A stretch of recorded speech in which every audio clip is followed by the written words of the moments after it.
जस्साङ्ख्या प्रापते स्थानं तज्जोगेरपि गम्यते एकं सांख्यं च जोगं च जहाँ पश्यति स पश्यति। हे पार्थ, जो मनुष्य सारे कर्मों में मोह को त्याग कर सारे कर्मों को मुझे समर्पित करते हैं, वह मनुष्य जिस तरह से कमल का पत्ता पानी में रहकर भी उससे लिप्त नहीं होता है, वैसे ही वह मनुष्य पाप में लिप्त नहीं होता। कर्मयोगी मन की शुद्धि के लिए शरीर, मन और बुद्धि का मोह त्याग कर या कभी मन का सहयोग लिए बिना केवल इंद्रियों के द्वारा भी कर्म करते हैं। निष्काम कर्मयोगी कर्म के फल का मोह को त्याग कर निष्ठा को प्राप्त कर मोक्ष को पाते हैं, किंतु फल की इच्छा से कर्म करने वाला मनुष्य इच्छा के कारण मोह में बंधे हो जाते हैं।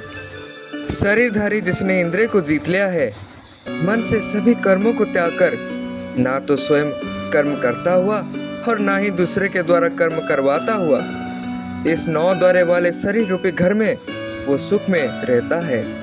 ब्रह्मा प्रणंग ब्रह्म हवि ब्रह्मग्नो ब्रह्मणा हुतम ब्रह्मेव तेन चान्तव्यं ब्रह्म कर्म समाधिना। हे पार्थ, मनुष्य का कर्ता कर्म और उनका कर्म फल को मैं रचना नहीं करता हूँ, परंतु उनका स्वभाव ही वो सब कुछ रचना करवाता है।